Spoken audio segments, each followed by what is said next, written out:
Muy buenas noches. Muchas gracias por estar presentes en este nuevo webinar del Estudio Muñiz.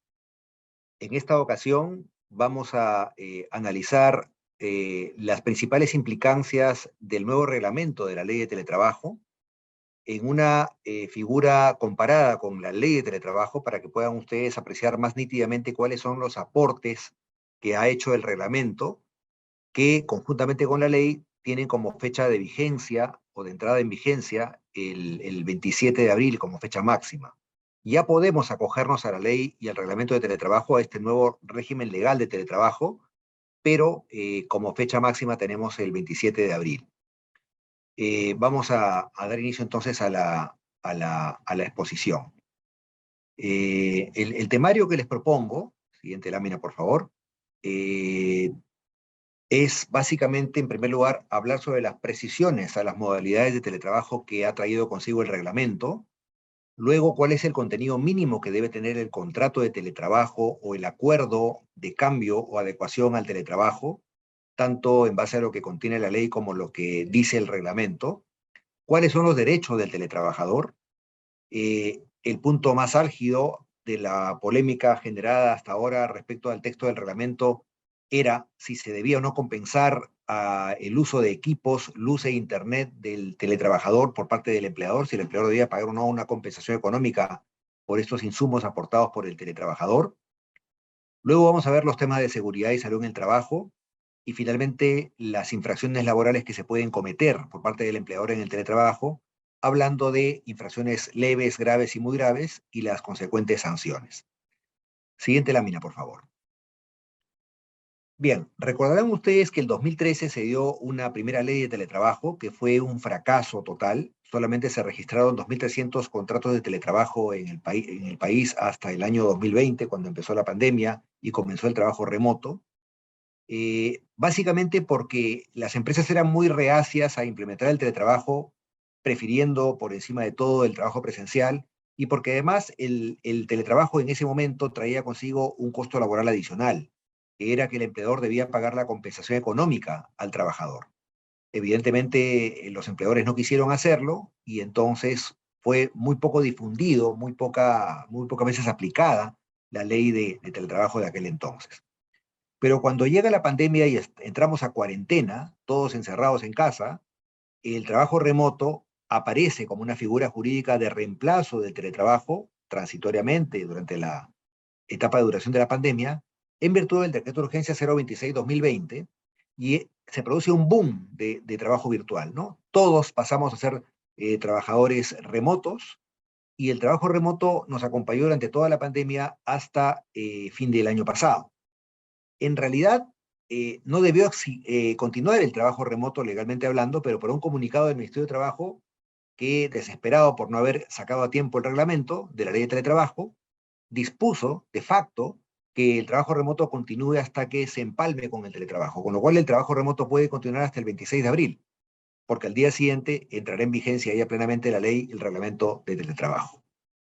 Y miren ustedes, según cifras del Ministerio de Trabajo de febrero de este año, que han sido construidas en el periodo enero-noviembre del año pasado, hay 229.000 trabajadores remotos mensualmente en promedio. Se calcula que cerca de 250.000 trabajadores remotos en el sector privado comenzaron a hacerlo a partir de la pandemia, y miren ustedes cómo ha calado, cómo la gente se ha acostumbrado, cómo la gente prefiere continuar haciendo trabajo virtual, que hasta la fecha tenemos todavía 229.000 trabajadores remotos en promedio mes, pese a que ya desde el año 2021, mediados, y con mayor razón desde enero de este año, se puede obligar al trabajador a volver al trabajo presencial, inclusive tratándose del trabajador del grupo de riesgo.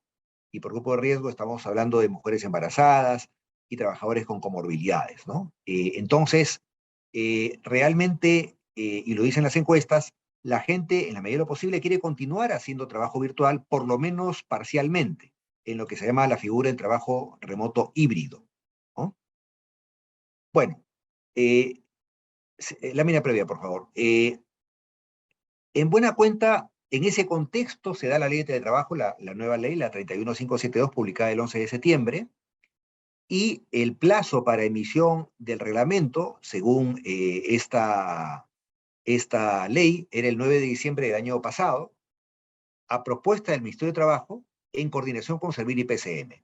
El reglamento, lejos de publicarse el 9 de diciembre, se publicó recién el 26 de febrero de este año, Decreto Supremo 02-2023 Trabajo, y este reglamento además no dice que ha sido un trabajo coordinado entre el Ministerio de Trabajo, Servir y PCM, con lo cual, si alguien quisiera cuestionarlo, podría pedir por la Ley de Acceso a la Información Pública las actas de las reuniones entre estas tres entidades y probablemente no exista porque no se dieron esas conversaciones o coordinaciones.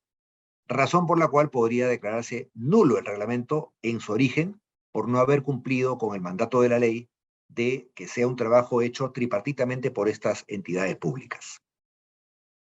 El plazo de adecuación de las empresas privadas y públicas a este reglamento y a la larga a la ley es de 60 días calendarios, plazo que vence el 27 de abril próximo. Mientras tanto, va a regir el trabajo remoto. Según el reglamento, solamente en entidades públicas, se olvidó el Ministerio de Trabajo de hablar de las entidades privadas, pero las entidades privadas también tienen derecho a que siga rigiendo el trabajo remoto hasta abril próximo, en virtud del comunicado del Ministerio de Trabajo que les mencioné, que fue publicado el 30 de diciembre, en la víspera de Año Nuevo, diciendo que mientras no entre en vigencia la ley de teletrabajo, se puede continuar haciendo trabajo remoto. Se legisló o se reguló por comunicado, como lamentablemente viene ocurriendo con alguna frecuencia ya en los últimos años, ¿no? Falta de previsión, mucha improvisación por ende, falta de reflejos legislativos para poder sacar un decreto que prorrogue el decreto de urgencia que le daba sustento al trabajo remoto, para que rija el trabajo remoto plenamente sin ningún tipo de cuestionamiento legal. Siguiente lámina, por favor. Bien, vamos a entrar ya en materia hablando de las precisiones a las modalidades de teletrabajo que trae consigo el reglamento. En primer lugar, la ley ya estableció qué es el teletrabajo, ¿no es cierto? El teletrabajo puede ser total o parcial en cuanto a sus modalidades, y el teletrabajo total es aquel, según el reglamento, íntegramente no presencial, salvo para eventuales actividades o coordinaciones presenciales cuando el teletrabajador estime necesario estar en el centro de trabajo, la oficina, o lo requiera el empleador. En cambio, el teletrabajo parcial o híbrido es aquel que combina labores presenciales con no presenciales y debe precisarse ello en el contrato de trabajo o acuerdo de adecuación al teletrabajo, estableciendo con bastante detalle cuál va a ser la distribución de la jornada de trabajo. Es decir, cuántos días a la semana y cuáles van a ser dedicados al trabajo en casa y cuántos al trabajo en oficina, ¿no? Puede también pactarse en el contrato que van a ser 3 días virtuales y 2 días presenciales, pero debe haber una suerte de pacto inicial de jornada semanal de trabajo diciendo lunes, miércoles y viernes virtual y martes y jueves presencial, pudiendo el empleador disponer unilateralmente los cambios a esa jornada semanal para de repente pasar a 3 días presencial y 2 virtual, o 4 presencial y 1 virtual, pero mientras se mantenga la combinación de días de trabajo en la casa con días de trabajo en la oficina, vamos a poder hablar de un teletrabajo parcial, un teletrabajo híbrido, ¿no? Que es lo que la mayor parte de los trabajadores, según las encuestas, desea para esta nueva etapa de trabajo en el país. Se presume que el teletrabajo es permanente, a menos que se pacte expresamente que sea temporal. Esto evidentemente no cabe en un contrato de trabajo a plazo fijo, porque el teletrabajo, sea temporal, perdón, sea total o parcial, va a asumirse temporal porque el contrato lo es, el contrato de trabajo. Entonces, solamente podría continuarse el teletrabajo si es que hay una prórroga de ese contrato de trabajo, en virtud de la cual se prolongue la relación laboral más allá del plazo inicialmente pactado en el contrato. Seguimos.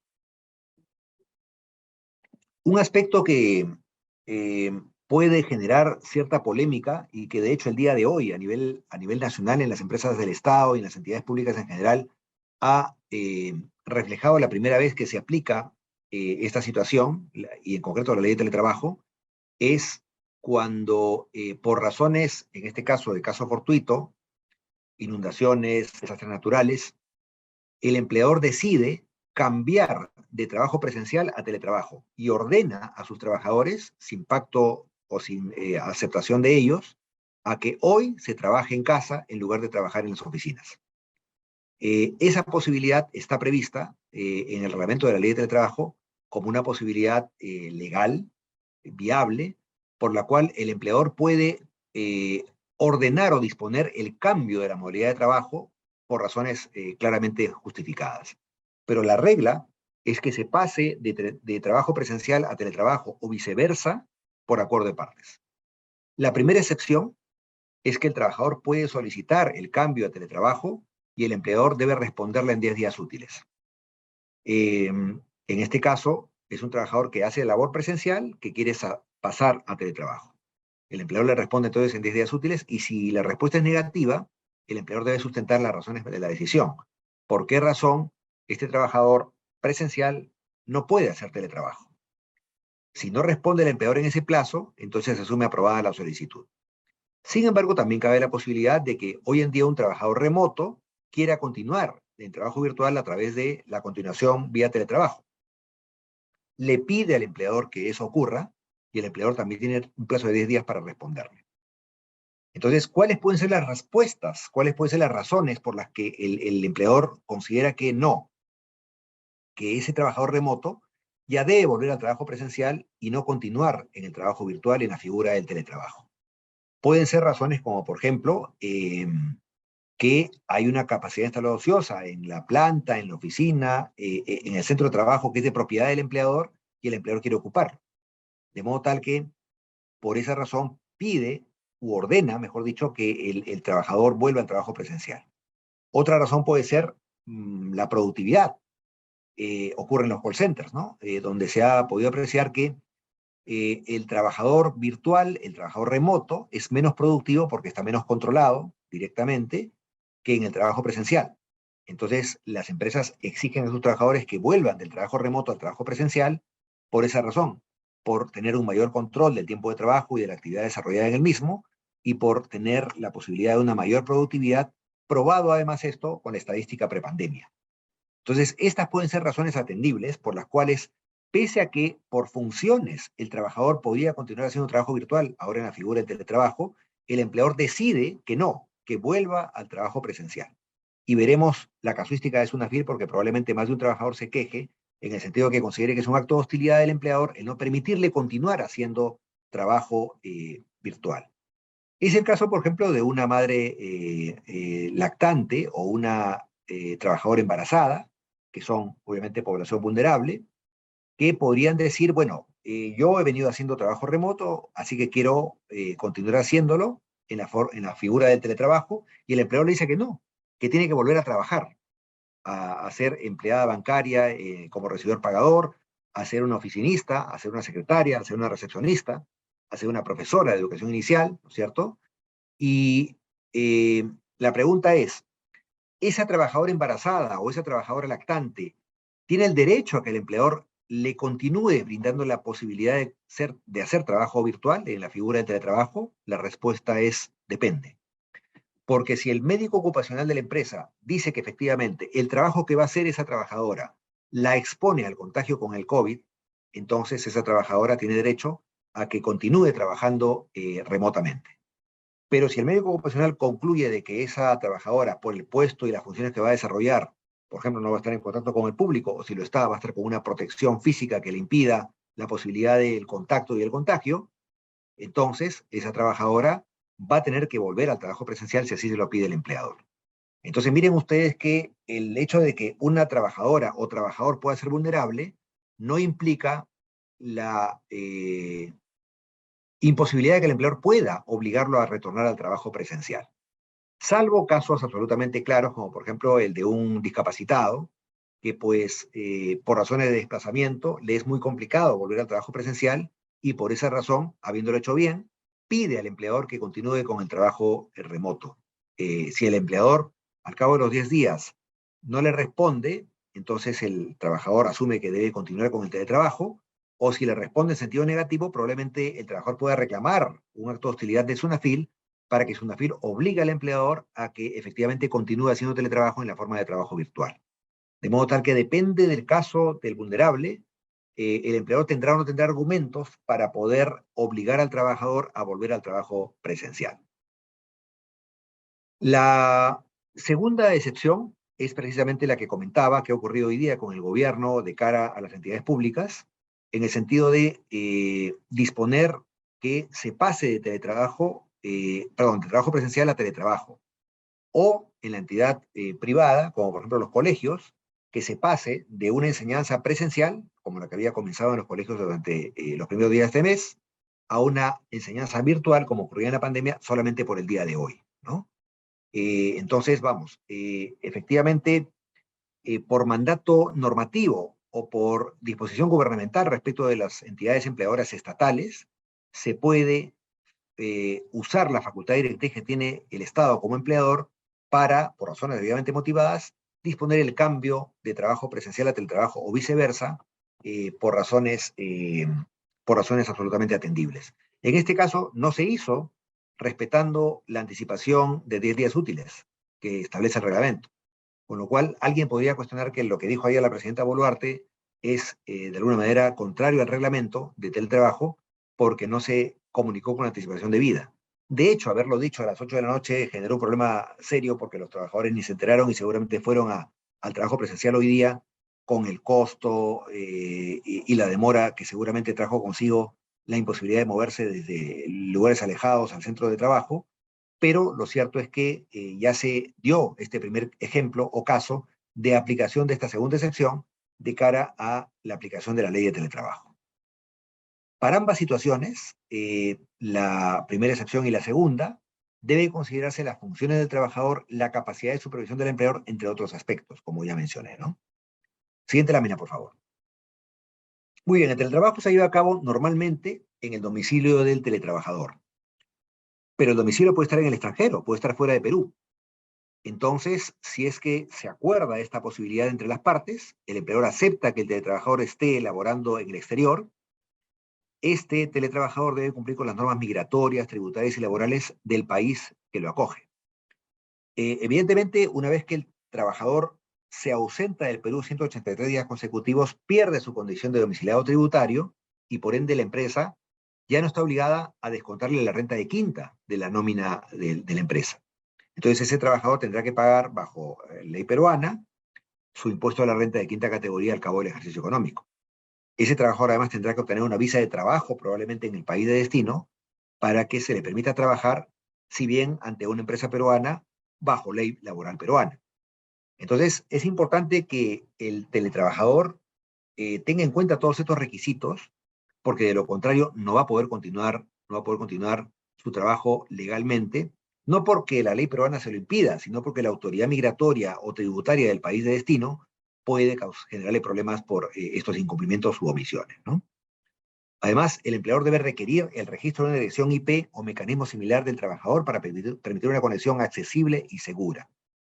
Y el médico ocupacional debe controlar a ese trabajador, básicamente en función a una declaración jurada por la cual el trabajador diga cuáles son sus condiciones de teletrabajo en el extranjero, porque va a ser imposible que el médico ocupacional viaje a verificar las condiciones de teletrabajo en el domicilio del teletrabajador en el extranjero, y de la misma forma deben las partes acordar cuáles van a ser las pautas de seguridad y salud ocupacional que deben considerarse en el contrato de trabajo o en el acuerdo de adecuación al teletrabajo, ¿no? Va a ser imposible que Sunafil fiscalice estos teletrabajadores, salvo que sea una fiscalización virtual, porque evidentemente el extranjero no se va a mudar o trasladar a Panamá, Uruguay, Canadá, Estados Unidos, España, en fin, todos los lugares en los cuales sabemos que se han ido muchos trabajadores peruanos a teletrabajar para residir ya en esos países, y en buena cuenta entonces lo único que le queda a Sunafil es fiscalizar virtualmente a estos trabajadores para ver cómo se desarrolla el teletrabajo cotidianamente con ellos. Siguiente lámina, por favor. El contenido del contrato. ¿Qué debe tener el contrato de teletrabajo o el acuerdo o adenda de adecuación? En primer lugar, según la ley, debe especificarse si el teletrabajo es total o parcial. Si lo segundo, se debe precisar el tiempo de trabajo presencial. Especificar si el teletrabajo es temporal o permanente. Si no se pacta como temporal expresamente, se asume que es permanente, salvo el caso del trabajador a plazo fijo, obviamente. Se debe pactar el plazo mínimo de preaviso para que el teletrabajador asista al centro de trabajo cuando se requiera su presencia física o para asignarle una comisión de servicios, salvo caso fortuito fuerza mayor, que es lo que pasó ayer, ¿no es cierto?, con la decisión de la presidenta Boluarte para entidades públicas de cara a las inundaciones que ha sufrido el país en diferentes puntos, o salvo un caso de fuerza mayor, un incendio provocado por un atentado terrorista, por ejemplo, que impidan cumplir con tal anticipación. Pero si no, debe cumplirse con la anticipación mencionada en el contrato de trabajo. La forma de distribución de la jornada también debe pactarse en el contrato, cuando no sea continua o menos de 8 horas, solo cabe hasta 6 días a la semana y estableciendo un horario de desconexión digital diaria, considerando como mínimo 12 horas continuas en 24. Recuerden ustedes que los trabajadores no sujetos a fiscalización inmediata no están sujetos a la jornada máxima de trabajo de 8 horas y por ende pueden trabajar más tiempo, llegando al tope de 12 horas, porque hay un derecho a la desconexión de 12 el resto del día. Entonces, ese trabajador puede tener realmente una jornada de lunes a sábado, por ejemplo, a razón de 12 horas diarias, 6 días a la semana, 72 horas, bastante más que las 48 horas establecidas por ley como tope. Pero, como es un trabajador no sujeto a fiscalización inmediata, o un trabajador de dirección, puede el empleador someterlo a este régimen de trabajo. En el caso del sujeto a fiscalización inmediata, es necesario que el empleador respete las 8 horas diarias o 48 horas semanales como tope. Siguiente lámina, por favor. Además, según la ley, debe establecerse en el contrato de trabajo o adenda de adecuación al teletrabajo el domicilio del teletrabajador solo como referencia del lugar del teletrabajo, salvo que las partes se acuerden en un lugar distinto. Pero puede efectivamente ser un lugar distinto, por ejemplo, una cafetería, una biblioteca, ¿no es cierto? O en el caso de un trabajador que viaje bastante, puede ser hoteles u hostales en los cuales se aloje por razón de funciones en las diferentes ciudades de desarrollo de su trabajo semanal. Además, según la ley, deben establecerse los mecanismos de comunicación, supervisión y control del teletrabajo, básicamente el tema del control de asistencia, cómo se puede controlar la asistencia de un teletrabajador, sobre todo la hora de ingreso y la hora de salida, así como la hora de salida y de retorno del refrigerio, para evitar que se generen horas extras. Recuerden de que la sola permanencia del trabajador, digamos, conectado virtualmente a la plataforma de la empresa, puede generar la presunción de sobretiempo que el empleador a la larga, si no prueba lo contrario, podría terminar pagando.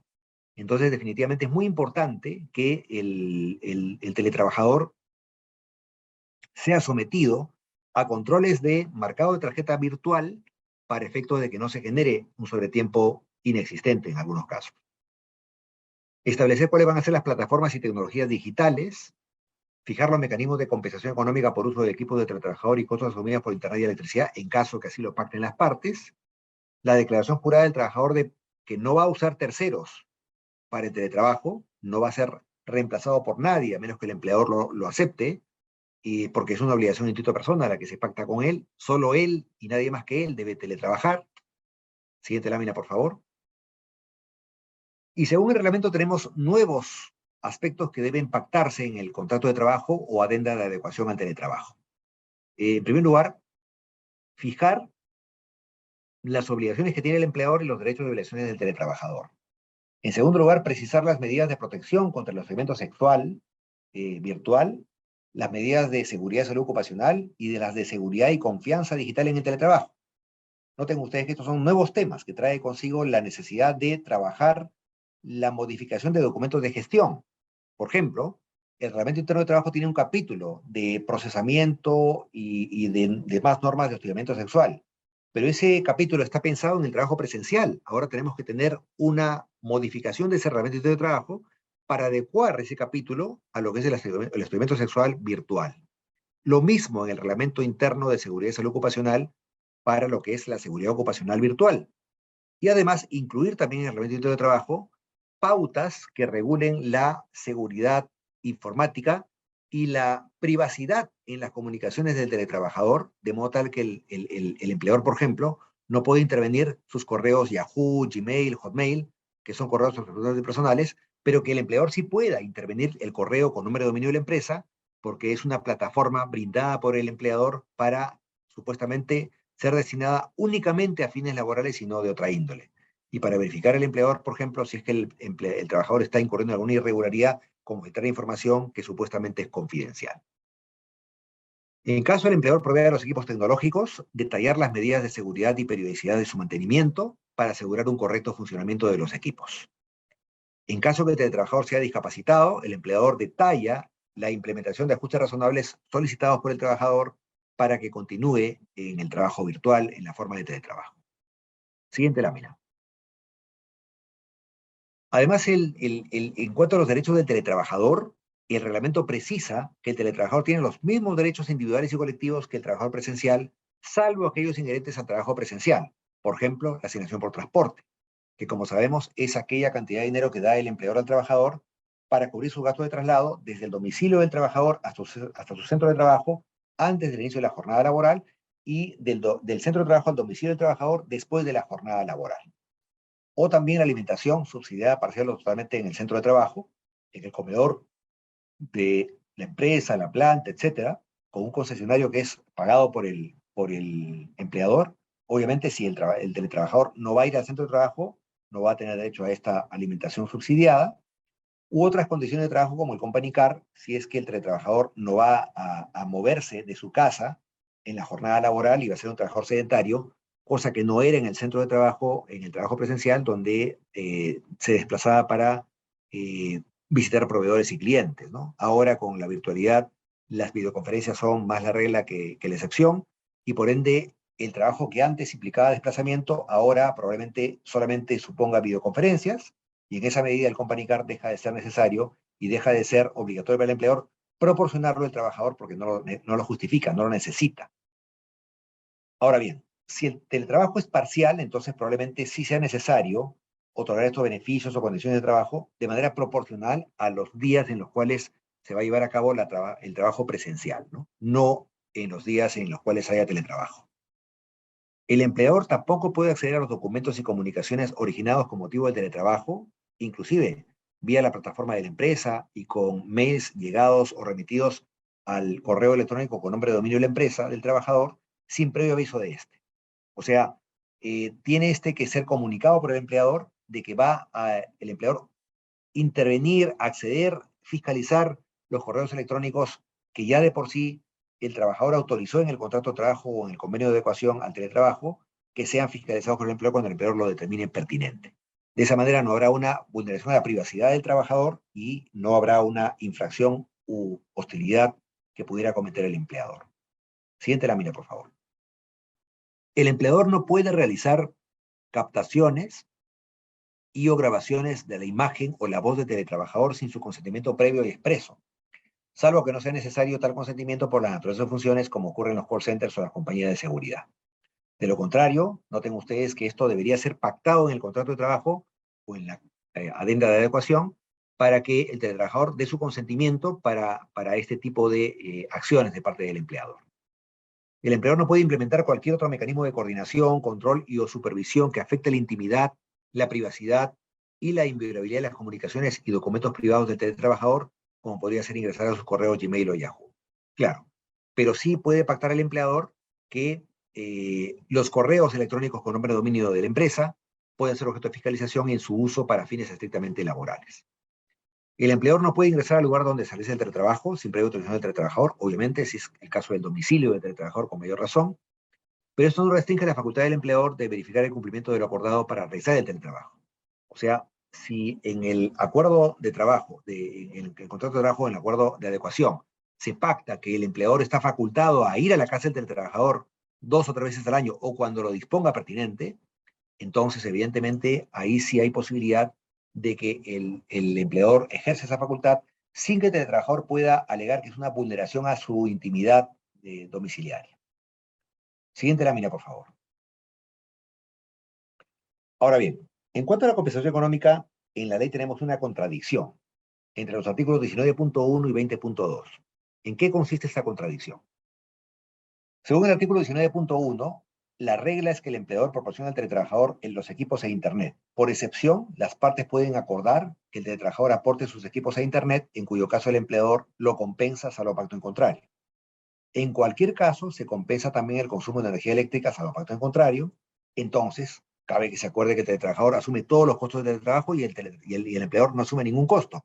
no habría pago de compensación económica según el 19.1 bajo ninguna circunstancia por ningún tipo de insumo propio del teletrabajo. Pero conforme al artículo 20.2 de la misma ley, el Internet y la energía eléctrica son asumidos por el empleador solo cuando el teletrabajador lleve a cabo el trabajo en su domicilio. Entonces, estos costos en tal situación necesariamente son asumidos por el empleador sin que sea posible pacto en contrario.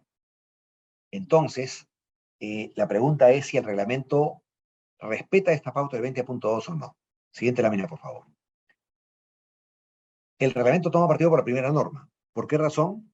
Porque bajo ninguna circunstancia, como voy a describir a continuación, se obliga al empleador a pagar la compensación económica, aun cuando el teletrabajo se desarrolla en el domicilio del teletrabajador y además se establezca en la ley que la luz y el Internet deben ser pagados por el empleador, según el reglamento, no cabe la posibilidad si las partes pactan lo contrario. Entonces, evidentemente, estamos en una situación por la cual solamente se ha mirado en el reglamento del 19.1 de la ley, sin mirar el 20.2, y se opta porque la compensación económica puede no existir en la relación de teletrabajo, y entonces el empleador no pagar ningún tipo de retribución por el uso de algún equipo proporcionado por el teletrabajador. De hecho, la compensación económica no sería un beneficio económico remunerativo, ni no remunerativo, sino una condición de trabajo. No iría en planilla ni boleta y no estaría sujeto a ningún descuento, ni siquiera impuesto a la renta de quinta categoría. ¿Y qué dice el reglamento concretamente? Si el teletrabajador aporta los equipos Internet y la energía eléctrica, el empleador debe pagar una compensación solo pacto en contrario. Entonces el empleador puede evitar pagar la compensación alguna. Si el teletrabajador aporta los equipos y se pacta la compensación por estos, el empleador debe pagarla en función al valor de los equipos, para lo cual se puede tomar como referencia sus características y valor en el mercado. Si el teletrabajador aporta el Internet y se pacta la compensación por este, el empleador debe pagarle en función a los valores referenciales necesarios para la prestación del servicio, considerando el anexo 1 del reglamento, si el teletrabajo se lleva a cabo en el domicilio del teletrabajador. Este anexo 1 trae consigo una serie de pautas que deben ser consideradas como referenciales para efecto de pactar esa compensación económica por el aporte del trabajador con el Internet. Siguiente lámina, por favor. Si el teletrabajador aporta la energía eléctrica y se pacta la compensación por esta, el empleador debe pagarle en función a valores referenciales como el costo del servicio, considerando el anexo 2 si el teletrabajo se lleva a cabo en el domicilio del trabajador. Además, el empleador debe realizar el mantenimiento de los medios y herramientas para el teletrabajo cuando lo provea.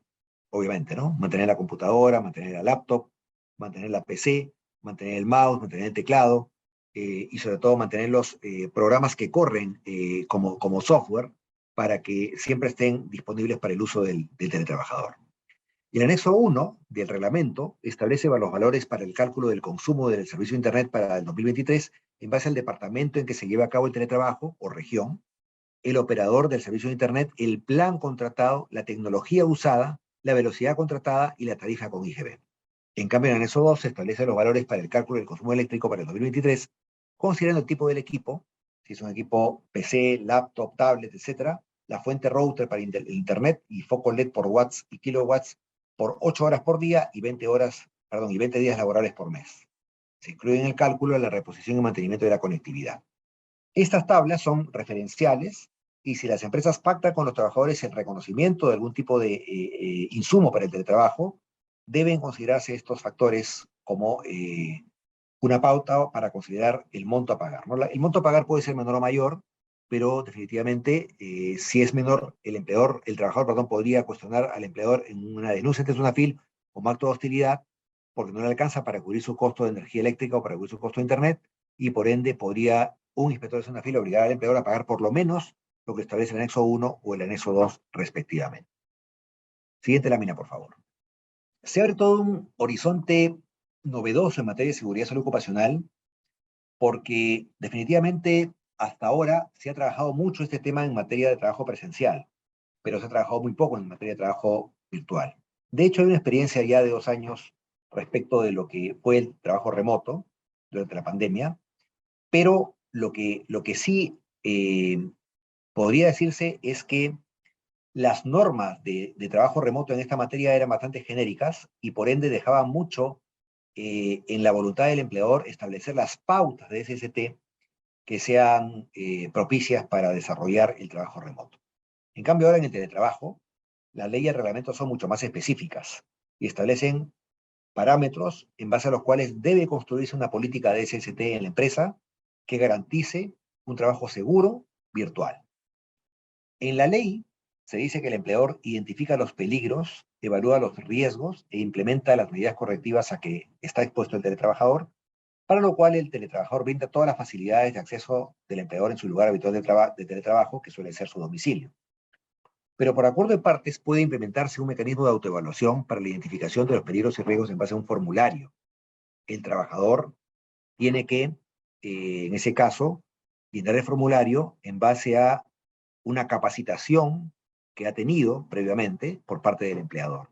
El empleador tiene que enseñarle cómo evaluar su centro de trabajo, su domicilio, desde el punto de vista de la seguridad ocupacional, para que el trabajador pueda ser realmente un técnico en la materia, de modo tal que opine y sugiera y declare con conocimiento de causa para evitarse peligros ocupacionales y para evitar que el empleador sea responsable por la omisión del conocimiento del trabajador de estos temas, de accidentes de trabajo o incidentes ocupacionales. Por eso es bien importante, repito, que el reglamento interno de seguridad ocupacional sea modificado para que sean incorporadas pautas de seguridad ocupacional en trabajo virtual y además en las capacitaciones que se hacen al año a los trabajadores en materia de seguridad ocupacional, que hasta mayo de este año están suspendidas por la emergencia sanitaria, se incluya una capacitación destinada a lo que es la seguridad ocupacional virtual. Y evidentemente en esa capacitación tiene que instruirse al trabajador de cómo llenar su formulario para que sea capaz de hacer una buena autoevaluación en materia de seguridad ocupacional y, como dije, evitar accidentes o incidentes ocupacionales en base a la configuración de un centro de trabajo seguro. Su casa, centro de trabajo seguro. El reglamento aporta dicho formulario como anexo número 3.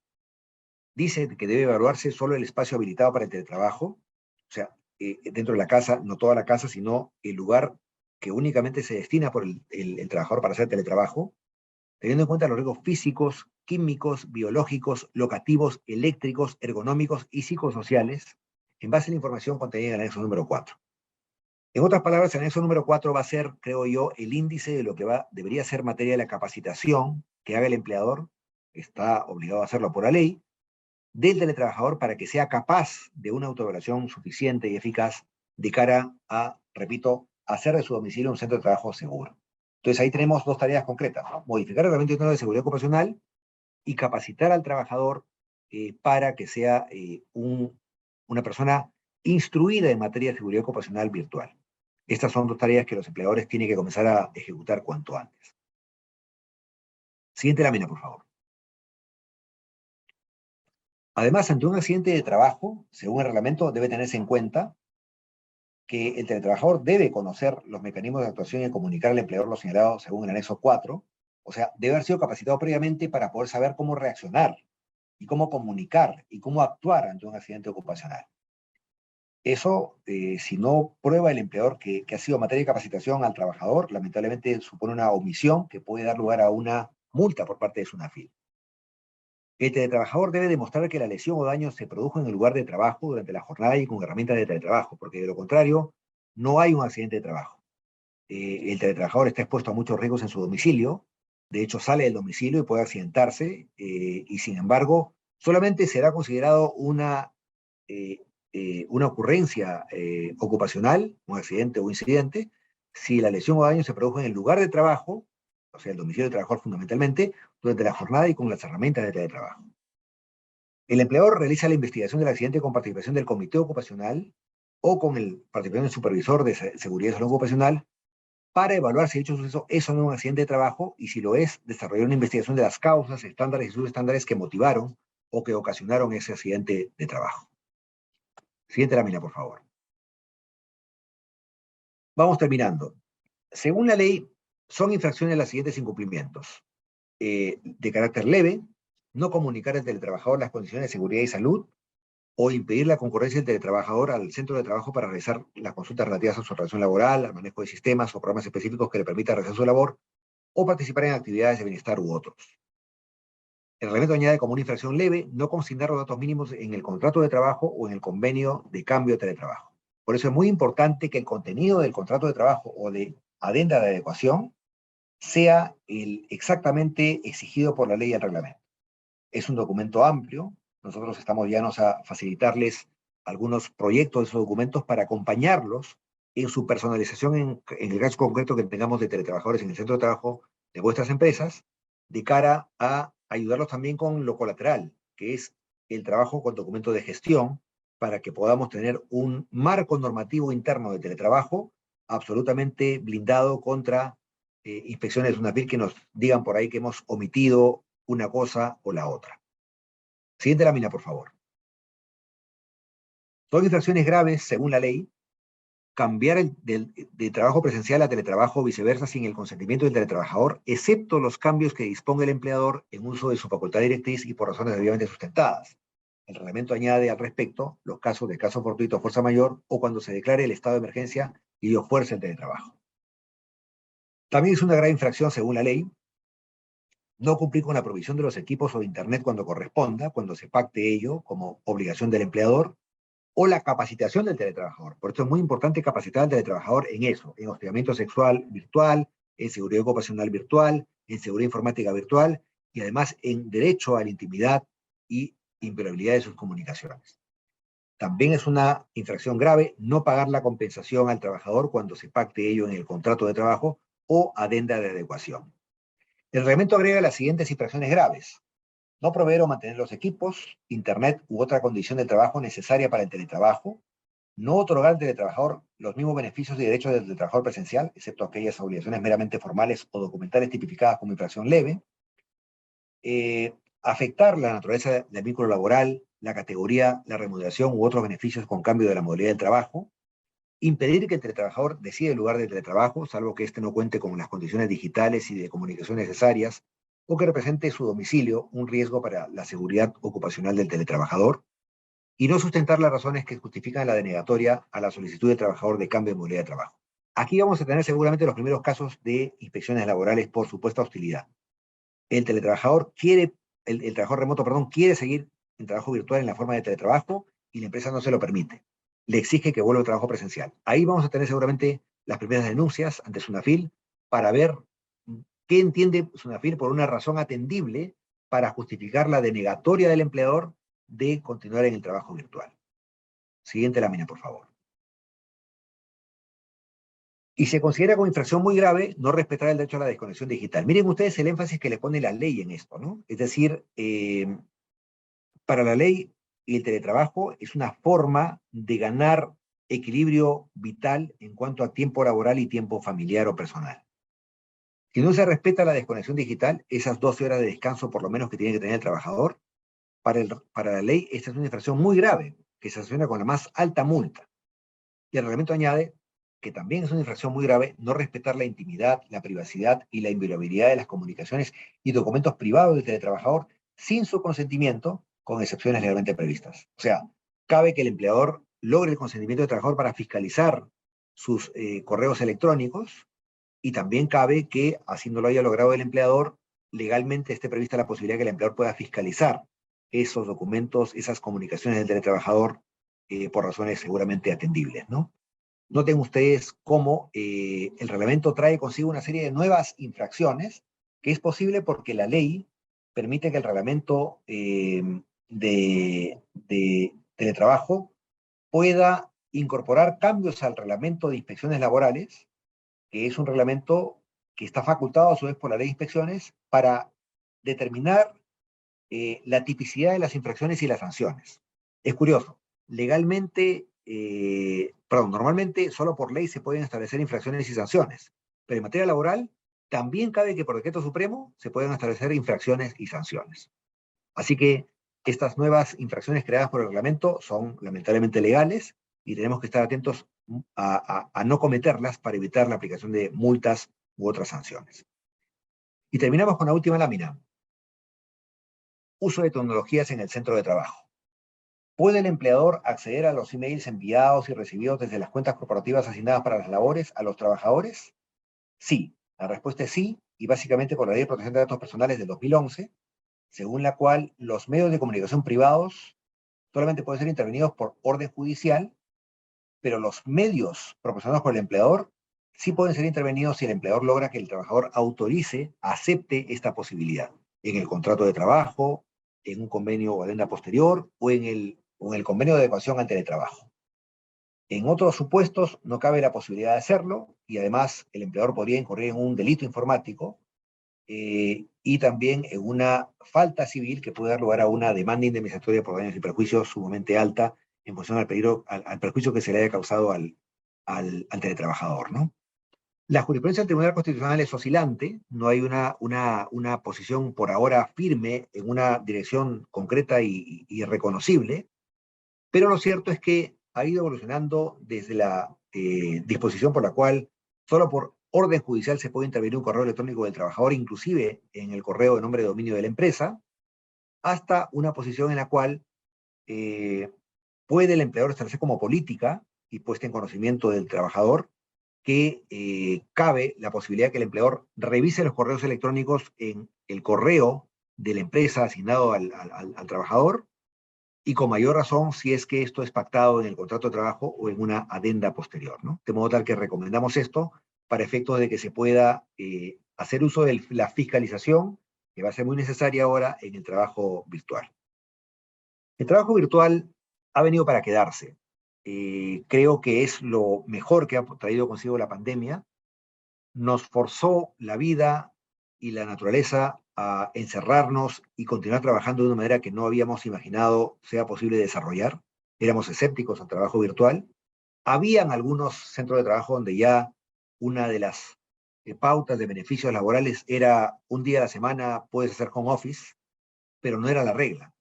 Ahora, aquello que puede ser hecho virtualmente se hace virtualmente, ya no solamente a nivel de los freelancers o trabajadores independientes, sino también a nivel de los trabajadores dependientes.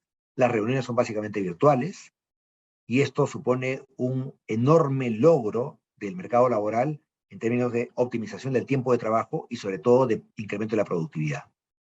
Los trabajadores ya no gastamos en traslados, no solamente en gasolina y pasajes, sino en tiempo muerto.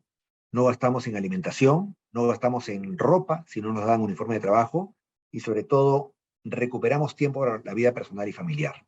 Este equilibrio tan ansiado, tan acariciado por trabajadores durante décadas, creo que es el legado de la pandemia y nos permite decir que ahora sí podemos, ahí donde cabe el teletrabajo, desarrollarlo, pero en la forma híbrida, como dice la mayoría de los trabajadores, para estar a la expectativa de lo que hoy día los trabajadores millennials requieren de los centros de trabajo. ¿Cómo soy atractivo como centro de trabajo, como empresa para captación de talento? Ofreciéndole evidentemente un trabajo virtual o teletrabajo por lo menos parcial. De esa forma creo que vamos a tener personas con mucho talento interesadas en trabajar con nosotros y de esa manera poder avanzar en la empresa con mucho talento a bordo y por ende con muchas posibilidades de mejorar las eficiencias y eficacias en nuestros centros de trabajo. Muchas gracias por su atención, por su tiempo y más bien quedo a las preguntas que estimen a bien formular. Y hay algunas, eh, por ejemplo, me preguntan en la modalidad híbrida, ¿puedo solo decir 3 veces a la semana sin especificar los días? Como dije en su momento, eh, hay que especificar los días por lo menos referencialmente.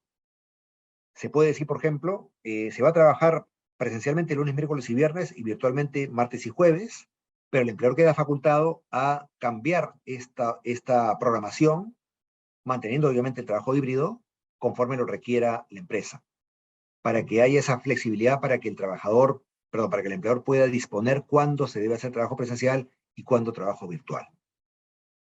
Siguiente pregunta, ¿el trabajador tiene que hacer una carta de solicitud para hacer teletrabajo o basta que firme el convenio de teletrabajo? El teletrabajo debe ser acordado por las partes, con lo cual la regla es que haya un convenio, un acuerdo, ¿no? De adecuación del trabajo remoto o del trabajo presencial para pasar al teletrabajo. ¿Qué opciones tenemos para asegurar que hubo voluntad de cambiar esta modalidad? Como dije, el convenio, qué duda cabe, ¿no? Pero también puede ser el caso en el cual el trabajador que hace trabajo presencial hoy día o el trabajo remoto pida pasar o continuar en trabajo virtual vía el teletrabajo y el empleador tiene 10 días para responderle, 10 días útiles. Y le responde que sí.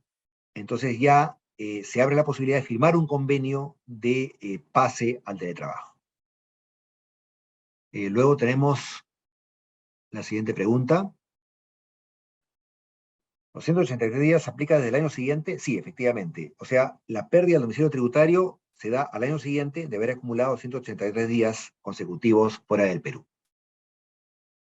Y efectivamente, a partir de ese momento, el año siguiente, ya la empresa no tiene que retener renta de quinta, con lo cual el trabajador tiene que declarar su renta de quinta como si fuese un trabajador independiente, ¿no?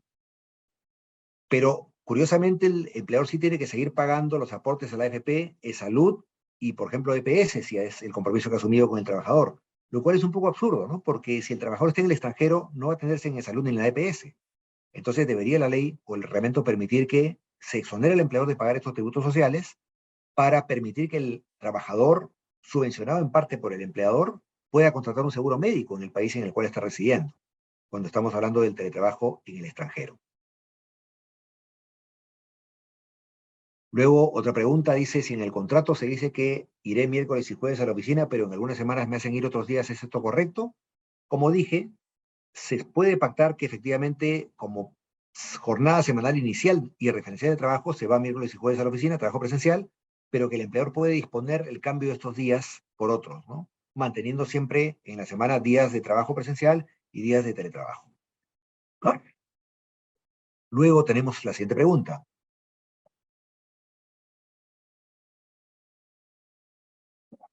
En caso tengamos trabajadores con contrato indeterminado, ¿es necesario realizar una adenda con este cambio de teletrabajo indicando si es parcial o total? Sí. La adenda es necesaria, de todas maneras, sea trabajador a plazo indefinido o trabajador a plazo fijo.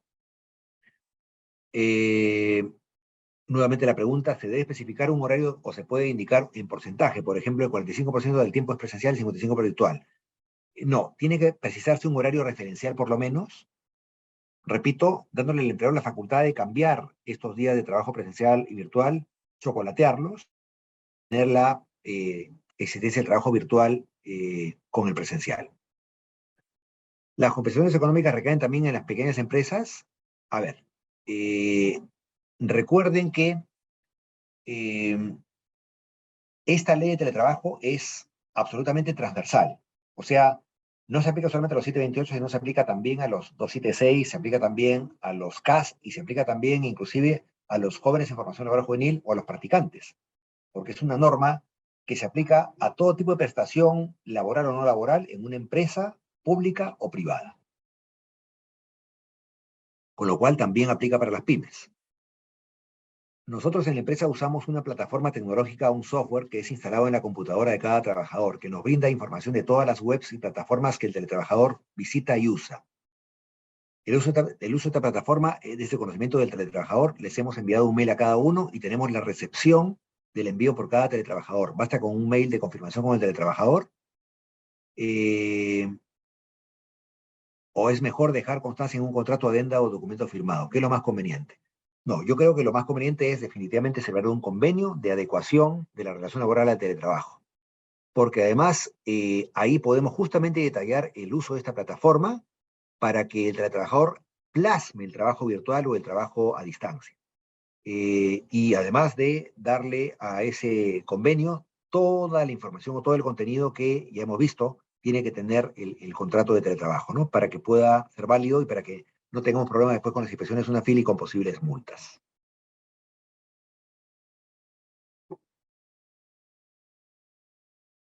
¿Qué dice la ley o el reglamento respecto al control, marcación de asistencia, ausencia, cómo se controlará y sobre el lapso para el almuerzo?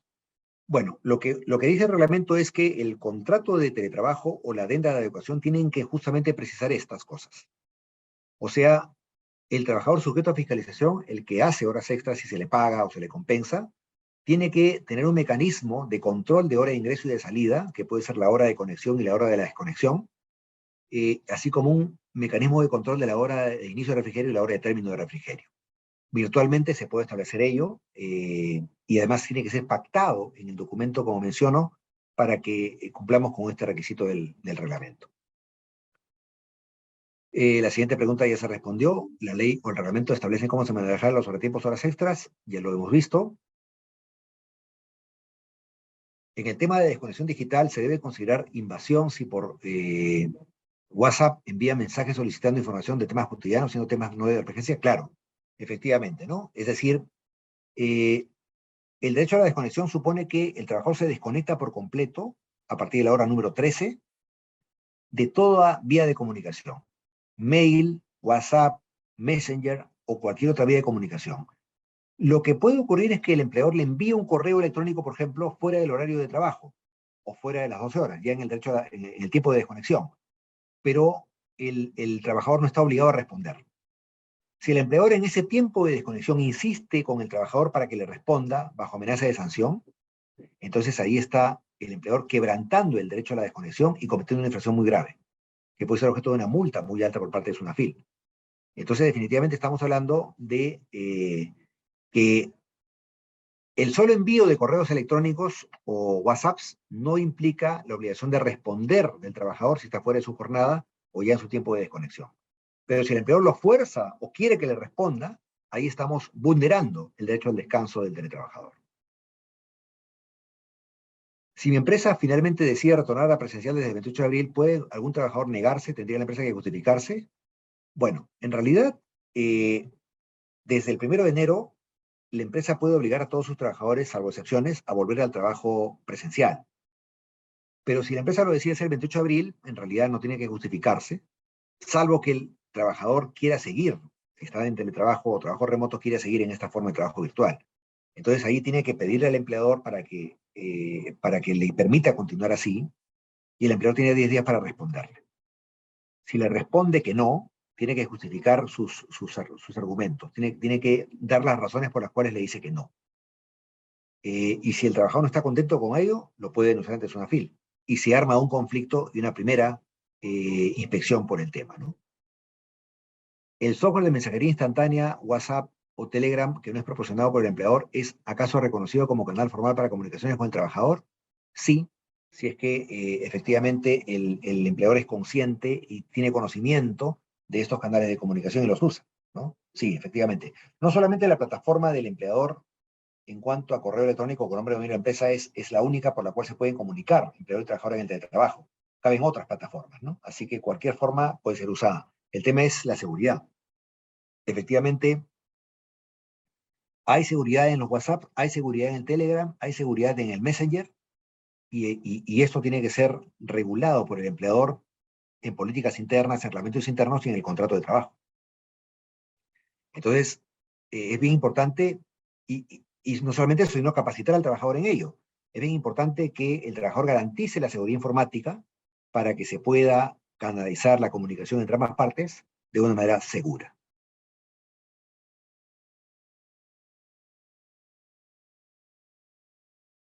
Puedo en la adenda de adecuación establecer que el trabajador es un personal no fiscalizado y así evitar establecer un horario.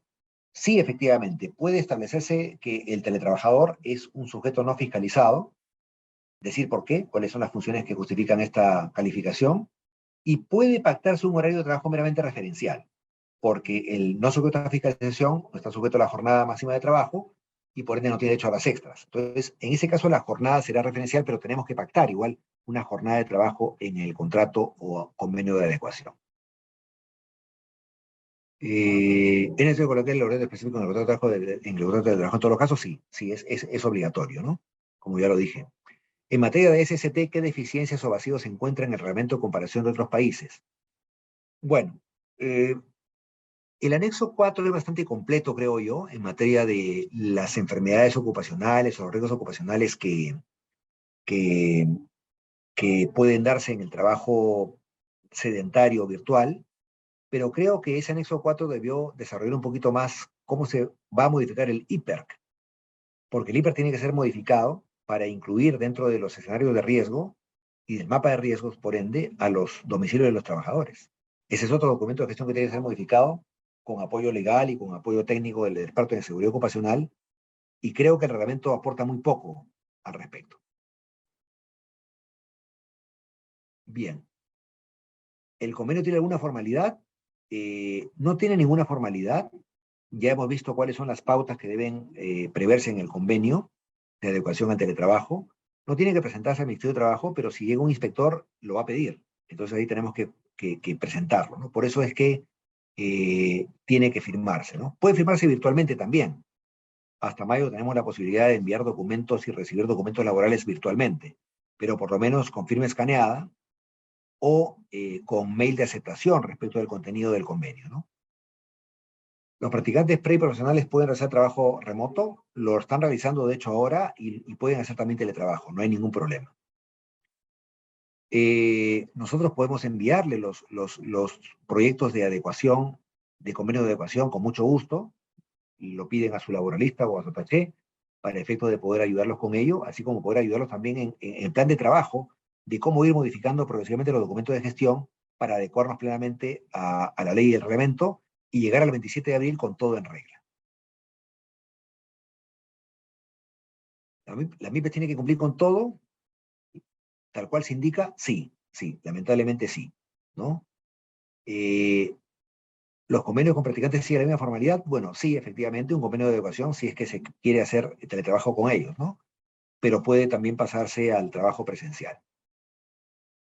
La adenda de educación debe ser presentada ante el MINTRA, ya lo dije, no es necesario presentarlo ante el MINTRA, pero sí habrá que mostrarla cuando llegue un inspector de trabajo. Eh, si tengo una persona que labora a plazo indefinido y quiero brindar el beneficio del trabajo híbrido, ¿se deben hacer adendas y cuando el empleador lo quiera anular lo puede hacer o debe hacer una nueva adenda? Bueno, en la adenda que es necesaria para adecuar el trabajo presencial a trabajo híbrido, a teletrabajo híbrido, se puede pactar que el empleador decide unilateralmente cuándo deja sin efecto el régimen y por ende vuelve a trabajar al trabajo presencial. Si no se pacta ello, sí es necesario que haya una nueva adenda para dejar sin efecto lo que las partes acordaron. Las partes acordaron pasar de trabajo presencial a teletrabajo, las partes acuerdan también pasar de teletrabajo a trabajo presencial. Entonces, por eso, para evitar la necesidad de firmar una nueva adenda, es importante que en la primera ya se deje constancia de que el empleador queda facultado para dejar sin efecto el teletrabajo en cualquier momento por razones evidentemente justificadas.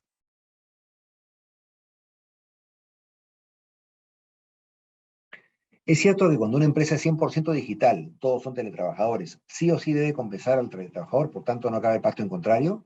No es cierto. La empresa puede ser 100% digital y sin embargo no está obligada a pagar compensación económica alguna al teletrabajador por los equipos o insumos que aporte al teletrabajo. En una reunión con Servir, la misma presidenta dijo que ya no había trabajo remoto, pero ayer Servir saca el comunicado 5 donde dice que sí se aplica el trabajo remoto en estado de emergencia. ¿Se puede seguir aplicando trabajo remoto mientras se implementa el teletrabajo? Bueno, veamos.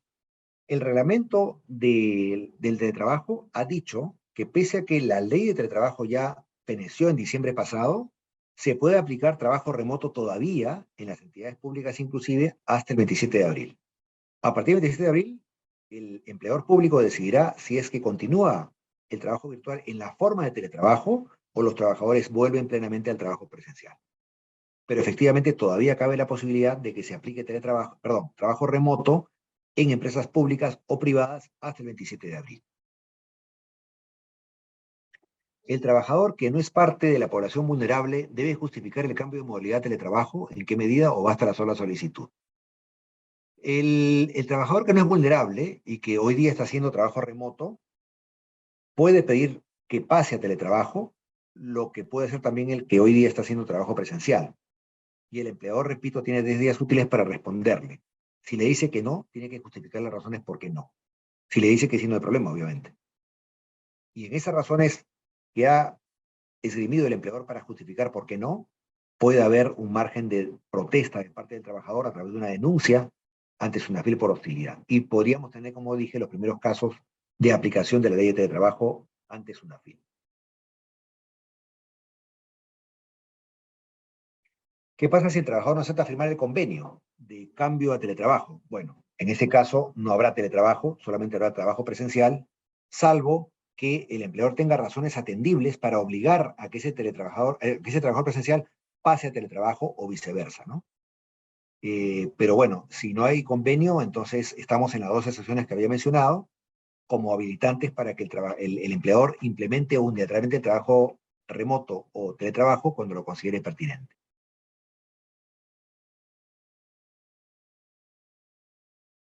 No basta que el trabajador quiera asumir todos los costos del teletrabajo para que el empleador acepte el teletrabajo. El empleador puede no aceptar el teletrabajo y el trabajador está obligado a volver al trabajo presencial, así sea más caro inclusive para el trabajador y qué duda cabe para el empleador.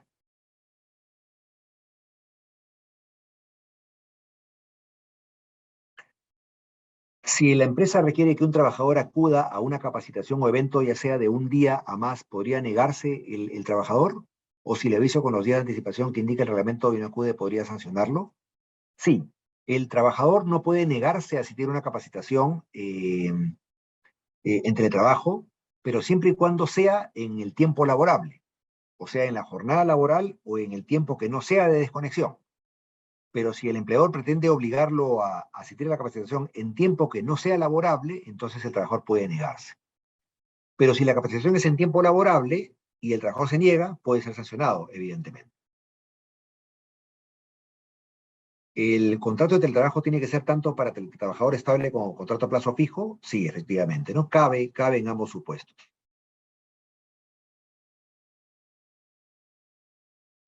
Es obligatorio para la SUNAFIL en caso de una inspección mostrar en la boleta de pago los gastos por servicios de Internet y energía eléctrica y bajo qué concepto en el caso del teletrabajador haga teletrabajo 100%. Si se, si se decide que el empleador va a pagar una compensación económica por Internet, energía eléctrica u otro concepto, como se trata de condición de trabajo, no tiene que incluirse esta compensación económica en la boleta ni en la planilla.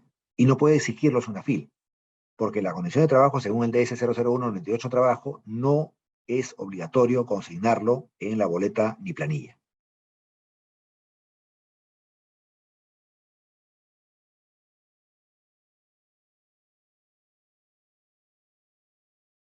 Si, por ejemplo, la regla de la empresa es que el empleado trabaje presencialmente 4 días al mes como mínimo y 8 días al mes como máximo, ¿cuál sería un modo adecuado de plantear esa regla en el contrato? Bueno, como dije en el convenio de adecuación ante el trabajo, tiene que decirse que el trabajador laborará 8 días al mes o 4 días al mes o 5 días al mes en trabajo presencial y el resto será teletrabajo.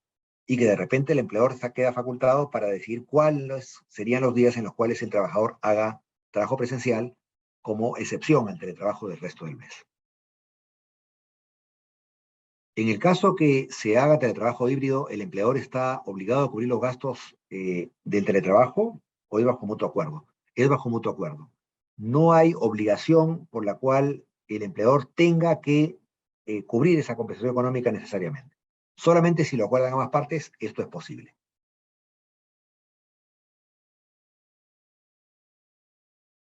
En el contrato se debe especificar si el teletrabajador es sujeto a afiliación inmediata. Sí. Yo creo que en el convenio de adecuación o contrato de teletrabajo tiene que establecerse qué condición tiene el teletrabajador, sujeto o no sujeto a fiscalización inmediata, para saber si tiene derecho a trabajar sujeto a la jornada máxima de trabajo o simplemente al derecho a la desconexión. ¿Cómo hacer el control de asistencia virtual? Ya lo mencioné, básicamente con controles, creo yo, virtuales también, de cuándo me conecto y cuándo me desconecto al cabo del día, con también constancia de cuándo me desconecto para ir a almorzar y cuándo me vuelvo a conectar para retomar la jornada laboral, ¿no? Si no se tiene un contrato inicial formal por escrito, ¿cómo se realizaría la adenda? Eh, bueno, en ese caso puede ser escrita, no hay ningún problema. Puede ser inclusive virtual. Hoy en día, hasta mayo, tenemos la posibilidad de hacerlo. Así que el convenio o adenda de adecuación al teletrabajo puede ser escrito o puede ser virtual. No hay ningún problema.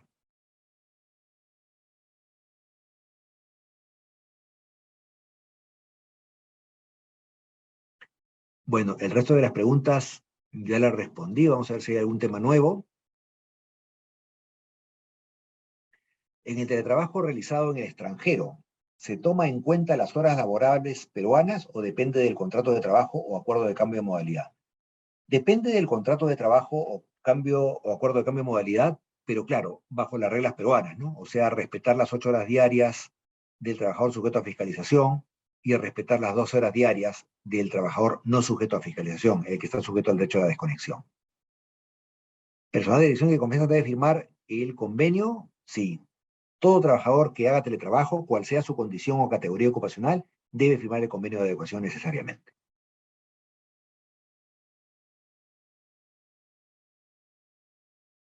Bien, me parece que ya están respondidas todas las preguntas tipo.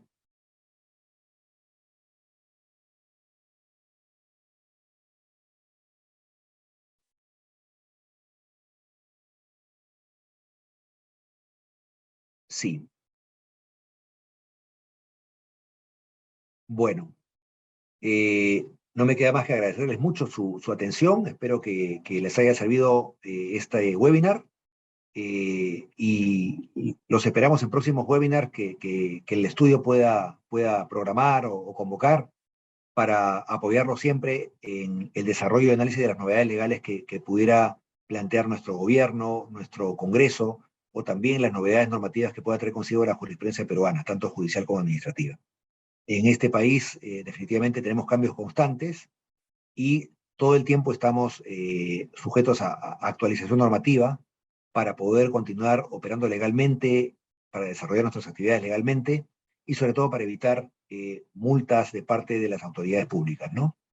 Aquí en el teletrabajo tenemos tarea pendiente, el convenio de educación para comenzar, el contrato de teletrabajo si es que hablamos de nuevos trabajadores, el cambio en el IPER, el cambio en el reglamento interno de trabajo, el cambio en el reglamento interno de seguridad ocupacional, la política de teletrabajo. Hay mucho por hacer. Estamos a sus órdenes para poder acompañarlos en ese proceso. Tenemos tiempo todavía, un poquito más de un mes, no mucho, pero creo que es suficiente para poder adecuarnos y enfrentar con tranquilidad cualquier inspección que pueda venir a partir de ese momento. Muchas gracias y que tengan ustedes muy buenas noches.